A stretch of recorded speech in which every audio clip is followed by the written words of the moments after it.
Members will be coming in and joining us, but we have a lot to cover today, and I want to get started reasonably on time.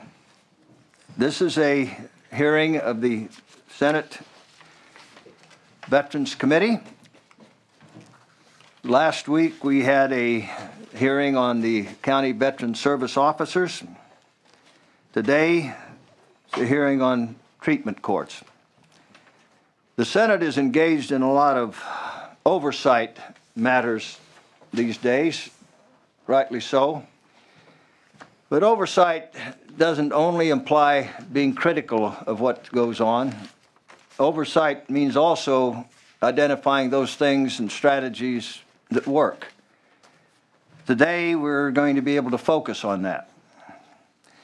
Let me introduce some of the folks that make all this possible for us. Wade Teasdale is our principal consultant to this committee on my right. On my immediate left, Cindy Baldwin. She's our assistant. And Cindy was telling me just a bit ago that this hearing is kind of one of her dreams. She devotes a lot of time volunteering, assisting veterans. And it's appropriate that she could be a part of this committee and an architect of some of the positive things that are going to be happening. We have Gary Ling, our consultant over here, and we've been joined now by Senator Roth and Senator Wynn. Our vice chairman, I'm sure, is going to be here today too, and I expect Senator Allen. The veterans have always had very unique challenges. We talked a lot about it last week. Today, we're going to focus on some of the hope for our veterans. The traumas of war, we talked last week about post-traumatic stress syndrome didn't even have a name for many of the generations of the military that have served our country so nobly. And now we have some opportunities through the Veterans Treatment Courts to do something constructive and positive. They're relatively new, but we already have some successes. It's no small measure by virtue of the mentoring of other veterans who are helping their peers with the challenges that they face. With good, dedicated judges who care about this area. You're going to hear from a couple of them here today. So I look to this to be a positive and constructive thing. And it isn't just words that fall to the ground, ladies and gentlemen. We're an action-oriented committee, and you have members of this committee that are very dedicated. And we are all action-oriented. So we intend to take the ideas, the suggestions, the successes that you give us today and translate them into further action. With that said, if I may introduce our vice chairman who's just joined us and former chairman of this committee, Senator Hueso. Any remarks? No, I'm good now. Okay. Then we will proceed to our first panel. Can Judges Abbott and Perez come up, please? Two of the pioneers of the Veterans Court.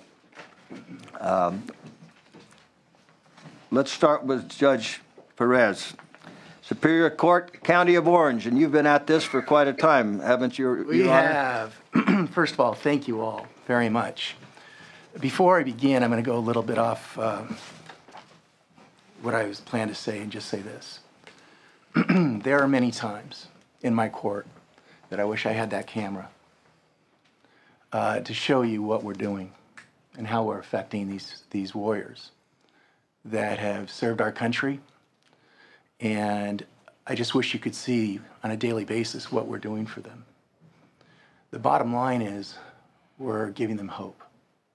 And for these warriors that have served our country, who stood on a post halfway around the world with a rifle, and some of them are sitting right behind me, that said, "Not on our watch," they deserve it. I do oversee our Veterans Treatment Court in the County of Orange. We were the second in the entire United States. First being Buffalo, beat us just by a few months from what I understand. We came into being in 2008, and what I wanted to do is to go over some of the problems that we're facing and then tell you what our court does. We are very, very fortunate that last month, February 19th, 2015, there was a study put out by University of Southern California and the Orange County Committee Foundation talking about the state of American veterans. In particular, it was speaking about Orange County, my county. They did one in LA, and then they did one in Orange. And I know that Senator Nguyen is from, knows a little bit about Orange County. Just a little bit. A little bit. And it was presented by Admiral Mullen. And now we have some numbers. Now I want to remind you, this is the County of Orange. This is behind the orange curtain. And this is a fairly high socioeconomic status county. These numbers are staggering. The number of folks leaving the military, 50% of them, half, have post-traumatic stress disorder or depression. Suicide.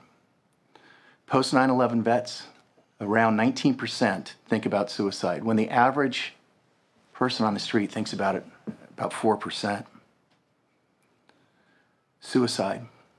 Unfortunately, we're losing 22 a day, not in our county, but nationwide. 22 veterans that have served our country, that defended that flag, are killing themselves. I had someone light themselves on fire.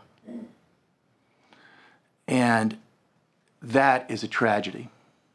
In our county, veterans were 3 times more likely than non-vets to commit suicide. It is a staggering number, and I think we can do something about it to help them. We are. We're trying.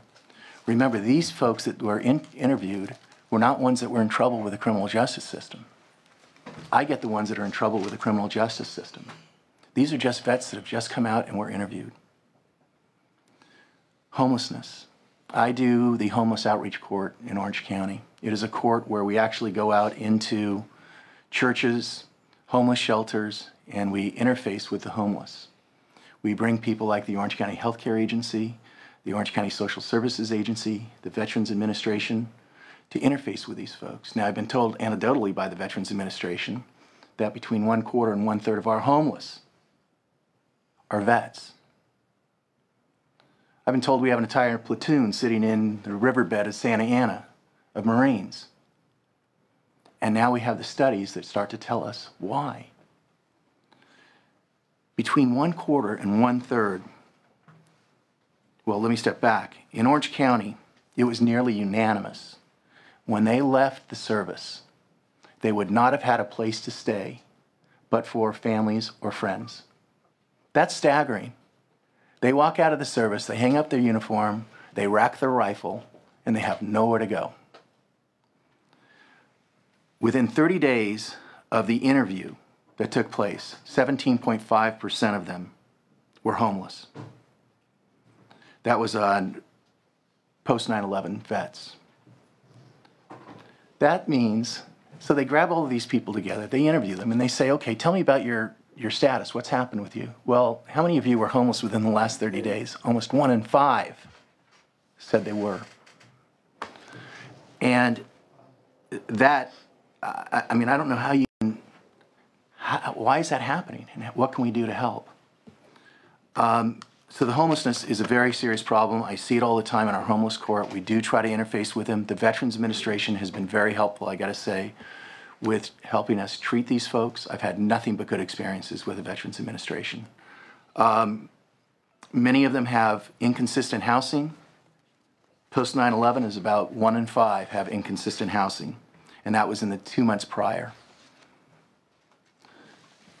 The risk-taking behavior of these folks, about 12% carry a weapon, sidearm everywhere they go. 21% have said that they have driven under the influence since they've been back. About 19.1% look for fights. And 34.3% everybody screen positive for alcohol disorders. It's 1/3. Sexual trauma. With the females, we take sexual trauma into my court. About 40% of females prior to 9/11 had indicated they suffered sexual assault, and many go unreported. If there is a bright spot from the study, post 9/11 females have indicated it's 22.4% have suffered sexual assault. It's down a little bit, and I think the military has indicated part of the reason is because they're trying to put in efforts to prevent these types of sexual assaults. So those are the numbers, and that's what we face daily. So what do we do? Well, we're one of 4 mentor courts in the United States, so I have people from all over coming to our court to watch to see what we do. I have people from out of the country. I've had Japan come to see what we do. And what we do is this. We get together a team that can help. And that team consists of a VA social outreach worker who is part of our team. She's there. She oversees their treatment. I did ask and received a psychiatrist, and that happened after one of my veterans lit himself on fire. Because I wanted someone there who could see and integrate right then and there, telling me what's going on before we ever release someone that could potentially injure themselves or others. The probation department, we have a probation officer. These folks go through some of the most intensive probation scrutiny of anyone in our county. We have a healthcare agent from our County of Orange, the public defender, the Veterans Administration, and then of course our volunteer mentors who are absolutely critical to this. I do require in my court combat. You have to be in a combat situation, and the reason for that is the nexus between what they've suffered from in the service and what they're suffering outside is pretty easily determined if someone's been in combat. Also part of it, I think, was part of, in our negotiations, remember, you're dealing with a whole bunch of different agencies, and it seemed that combat was something that everyone could agree on. And they have to be honorably discharged. And the reason for that is it's the Veterans Administration that treats them. And the VA will not treat anyone that's not honorably discharged. So all of the people in my court have either been in combat or they've suffered sexual trauma. What we don't allow in my court is sex crimes. Those are out. Gang cases, murder, attempted murder, but otherwise our doors are open. And we want high risk and we want high need because that's where we get the biggest bang for the buck. The treatment is typically an 18-month program minimum. Most of our people go through 2 years. And during that time, they're doing counseling, self-help classes, weekly meetings with their case coordinator from the Veterans Administration, meeting with the probation officer on a regular basis, and coming to court. Our graduation requirements, they have to pay all full restitution, if there is any restitution, to the victim or victims that suffered from the result of their crimes. They have to pay their fines and fees. They have to complete volunteer community service, minimum of 8 hours. They have to participate in a civic event. They have to have a minimum of 6 months sobriety. We do random drugs testing. We randomly do it, and we do it often because I want to see how they're doing. When you think about it, if 1/3 are abusing alcohol and those people aren't even in the criminal justice system, you can imagine. It's not uncommon that I get a vet before me that has no idea what he did to get there. They drink, they go into a blackout stage, and they wake up in a jail cell, and they don't know what they did. We also require them to go through and complete the treatment goals that have been established by the Veterans Administration. And lastly, they have to obtain a license, and for some, that's something. So what are our numbers? What does this mean? It means this. We're saving money, and we're saving lives. In 2013, we saved 3,427 days of jail beds, which came out to $455,797. Since the inception in 2008, we have saved 11,784 jail bed days, which totals about $1,454,282 to be exact. We've had 60 graduates. These graduates, remember, we've taken them all. Felonies. I had someone that had an automatic AK-47 from the battlefield, the amount of recidivism is 1/10, 1/6. We only had 6 of 60, I should say. 1/10 had recidivism. And we've been open, we've been going for some period of time. You see, the sense of duty in these folks runs very deep. And as a judge, if I can dig into that and remind them of how fortunate we are to have them, and to remind them of what it was when they were in the service, and that sense of duty runs deep and they know it, and you use it to drive them to do what's right. And we have our mentors that put a hand on these guys' shoulders or gals. We have an associate justice of the Court of Appeals as part of our mentor program.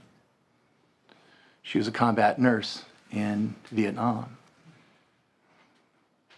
Sometimes hope is all they have. And when we do that and they get that feeling again among themselves, it's an extraordinary sight. They look you in the eye and they say, "Thank you, Your Honor. Thank you, Judge." And so again, I can't tell you how much I appreciate this. Thank you on behalf of all the men and women that wore a uniform, that have protected our rights for such a long period of time. Thank you very much for the time.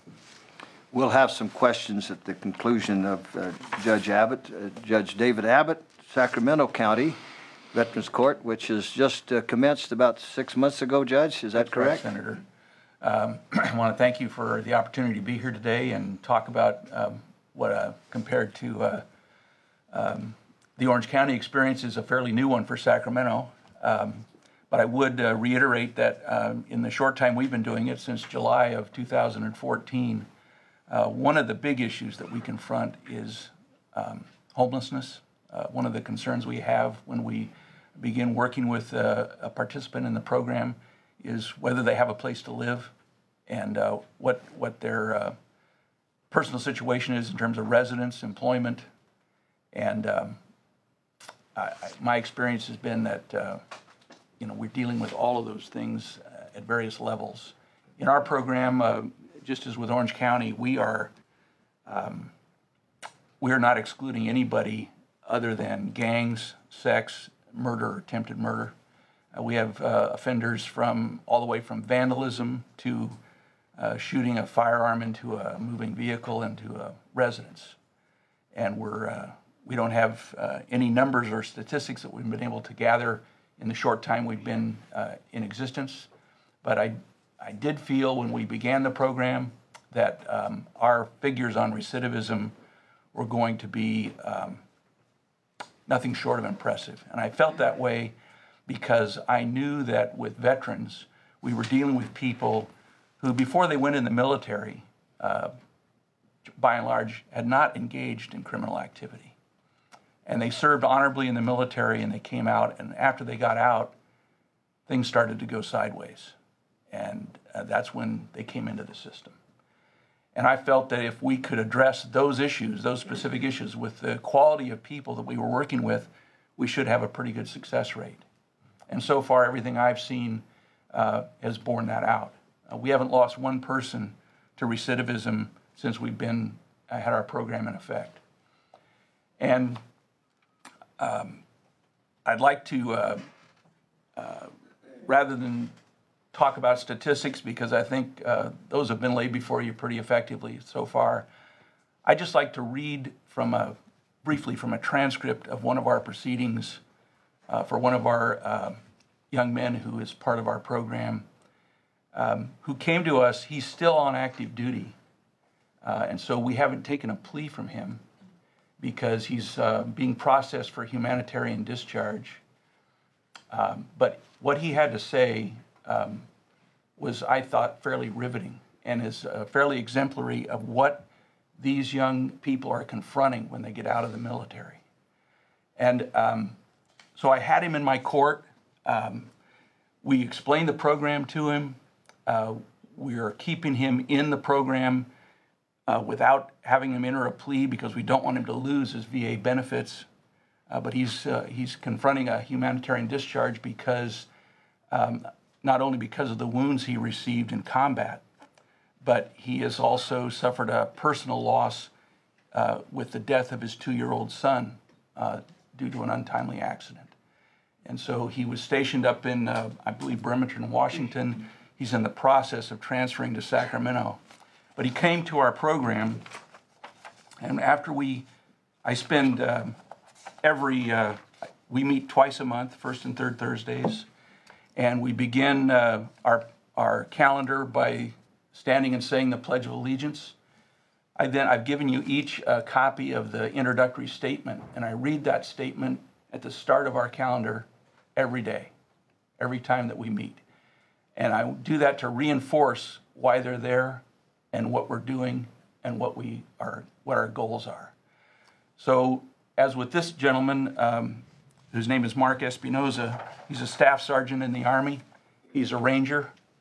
And I asked him, just as kind of an icebreaker, I talked to him about their experience, where they served, what their experience was, what their military occupational specialty was, and then we outlined the program for him. So I was doing that with Mr. Espinoza, and we just about got to the end of that part of the session, and this is where we'll pick up with you in what actually took place from that on. So he begins and he says, "Your Honor, permission to speak." I said, "Yes." He said, "Your Honor, what I did, there's no answer to. To the damages that I've caused, war has made my mind a different person than what I was before I joined, before I raised my right hand and said I do. No one really knows what they're getting themselves into when they go out there and fight. People play Call of Duty on the Xbox and PlayStation 3, or they watch Rambo movies and they think it's fun. But no one really knows what it's like to be an 11 Bravo infantry soldier, a squad leader to lead the men into battle, and to watch men die in front of you. And especially the buddies that you trained and you told them, I'm going to bring you home if you listen to me, and they die. That puts an impact in your head. I go to bed sometimes, Your Honor, and I wake up 30 minutes later and I'm up for 4 hours because I can't sleep. I'm on so much medication that the medication that I take, Your Honor, makes me tired and I can't function. I can't drive a vehicle. I can't play with my kids properly. But I can say this, that I am a sober person. I have not touched alcohol in about a year. March will be a year since I've even had a sip of alcohol. I spent 3 months in Salt Lake Behavioral Health in one of the best treatment facilities to get aid for my PTSD, my bipolar type 1. I have a traumatic brain injury because I've been in an IED explosion twice. I'm currently going to be a Purple Heart recipient for my injuries. Your Honor, I'm putting every effort, every single day, to becoming a better man, to become a better person, to give back to society. I'm not saying you owe me anything, Your Honor. Nobody in this courtroom owes me anything. No one owes me any leeway, and I accept the consequences that come my way. In my heart, in my mind, I feel and I know I'm a changed person than the man I was that led me into the situation I'm in today. I'm a better father. I'm a better person, and I'm that soldier that will uphold the prestige, honor, and high esprit de corps as a Ranger, and as a soldier, as an infantryman. I'm currently taking programs at the Wellness Center that I volunteer to go to, not command directed. I go there, Your Honor, because that is a must-go-to class, so that way I won't slip up.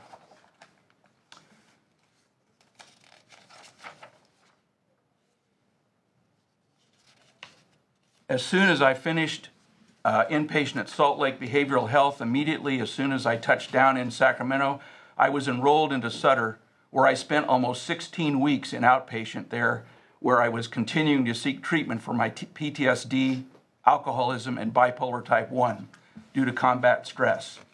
Right now, my current situation, Your Honor, is I'm about to retire medically discharged at an 80% disability rate because of my injuries. Basically, I was drinking my problems away, and to add frosting to the cake, I'm not asking anybody to play a sad violin for me, but I lost my son, 2 years old, after I got back from Afghanistan. I've killed men downrange. It's on my NCOR billet. I have 8 confirmed kills just last deployment alone. That's the stuff I have to wake up to. My wife asked me yesterday, she goes, "Do you remember the man you were before you joined the Army?" And I looked at her in the face and I said, "No, I don't remember the man who I was before I joined the Army. Because when I wake up every single day, it's a dream to me. Nothing in this room, nothing in this environment is real because the possession that I had to deal with in life is in my head. But I do know what I want to be in the future. I want to be a counselor or therapist, somebody that I can help to give back to because life is meant to be enjoyed, not just suffered through. And if you're suffering through life, you're not enjoying life. So through the mistakes and through the suffering that I had to go through, God has shown me that, hey, now you're ready to reach out and help other people in the situation that I was in. So now I can save lives. Somebody who has PTSD, maybe I could reach out to them before they get into the trouble that I have gotten myself into. And then the defense counsel said, the men in this room, many of them are also combat soldiers. The reason why they are giving up their nights, their weekends, and their days to come here is because they know what it's like and they want to help others. And then one of our mentors, who's here today, stood up and said, I'm a combat veteran diagnosed with PTSD, and I'll be honored to mentor Mr. Espinoza. And then our head mentor said, Mark, there is one thing or two things, actually, that everybody in this room owes you. One is our respect, and two is our thanks for you standing in defense of our nation, and that will never change. And then Mr. Espinoza said, yes, sir. Thank you for accepting me. Thank you for all you guys to take me into consideration. It was a wait and a long time coming to get into this program. And I think that experience underscores what it is we're trying to do and what it is we're doing. And what I see in people like Mr. Espinoza is he's not only looking at trying to get back into the mainstream of things, but when he does, we're going to see him in court as a mentor for veterans. He's going to be out there reaching out to his brothers in arms. And that's one of the things I think that I've seen that really makes this program a success. Because without the mentors that we have working with these guys from day to day, and they're available 24/7, on weekends, on Sundays, they're there for them, and they respond. And that, to me, is one of the big strengths of what we do. So with that, I'll turn it over to you, Senator. And Judge Abbott, how do you, or Judge Perez, both of you, how do you recruit your mentors? They probably are standing in line, I would imagine, but any reflection on that? Well, I can just tell you the brief experience I've had. We've had, of course, we have the stand down here in this county, but the word just spreads. And since we've been had our program in effect since July, a few times people just showed up at court, and they come up to me after court and they say, "I want to help. I want to be a mentor." And we've had a number of people join us from that angle. And then I know that our defense counsel, Scott Franklin, who's here this morning, can speak more to that, but I know that he has connections with his stepfather, who's also here today, who's one of our stronger mentors, and through their network, they've brought people into our program. Mr. Franklin maybe can speak later on when we have opportunity for the public.